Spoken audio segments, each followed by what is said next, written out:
Tortola jurors in the case of the Queen versus David Swain had just finished hearing from 17 prosecution witnesses. One witness that captured their attention in particular was Rhode Island chiropractor Mary Basler. What about Mary? Was she your girlfriend on the side? She was a girlfriend after Shelley's passing. She was not a girlfriend before Shelley's passing. And yet there's a story told about canoodling at her place with a glass of wine and an attempt of a kiss. I'm not going to deny that. Did I cross a line that I probably, in retrospect, would like to have back? Sure. But there was no intimacy. Mary was filling a little bit of a void of some kind, do you think? I think Mary was just being an emotional friend. She was fun to be with. She was a smart gal. She was empathetic. Is Mary motivation for murder? Absolutely not. But what about those letters David wrote to her? You've got a dead wife on the one hand and my soulmate on the other. Did you give the prosecution ammunition with that? He really laid into me. I probably didn't answer things in a way that made the jury happy.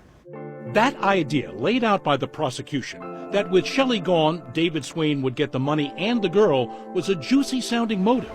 But Swain's attorney, Tim Bradel, says it isn't true. The idea of David intentionally attacking his wife isn't borne out by history. He's got no history of violence. He's never raised a hand to anyone in his life.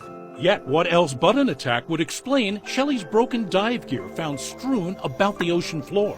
If I'm a juror, I'd wonder what's going on with all of this scattered gear. Exactly. Why is this fin sticking up so oddly like this? Why is this pin off this Absolutely. All usually valid unbreakable questions. piece of gear? Where's the mouthpiece? All valid questions. What happened to this woman? All valid questions. The PADI Rescue Divers Manual points to the signs of a panic diver, and it says that they reject their gear. Jurors' evidence that this was ripped off in a violent underwater struggle.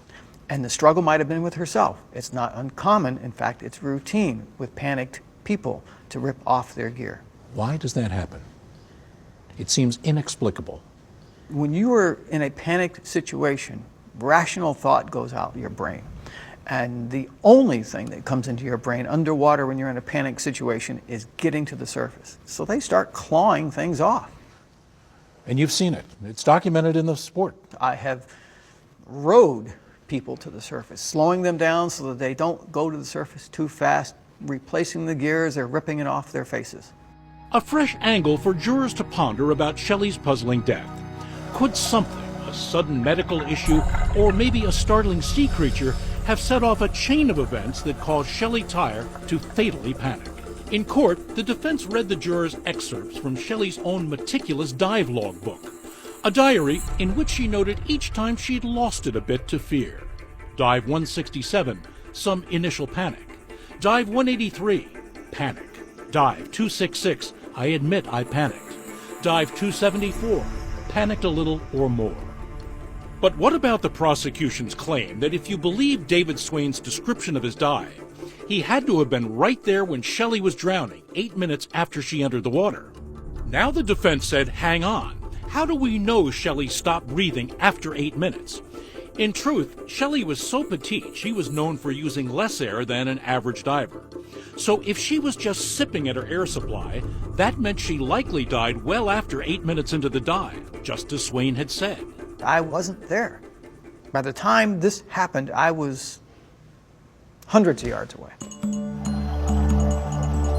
But if Shelley had died alone, what about that confounding clue on the ocean floor?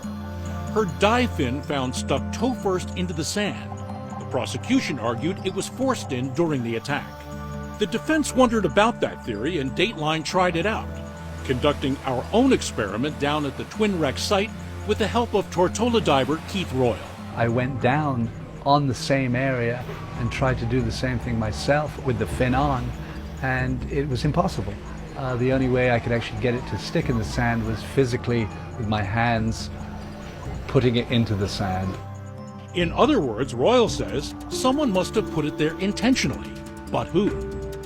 In court, the defense brought all the pieces together in its theory of what might have happened on Shelley Tyre's final dive, number 355. She descends the mooring line. A bruise found later in the autopsy had been bothering Shelley on her left foot. so she peels her fin off and sticks it in the sand to retrieve later.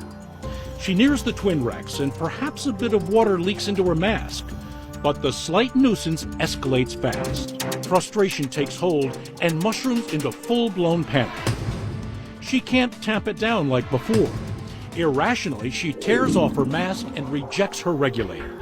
And out of sight of her husband David, she tragically, fatally loses control. Next, David Swain would take the stand, and dark family secrets were about to be revealed. Would they seal his fate or set him free? Coming up, I've had decades of horrific things happen to me. a painful past and a dramatic turn of events. Fighting for my life. The bombshell that came after the verdict.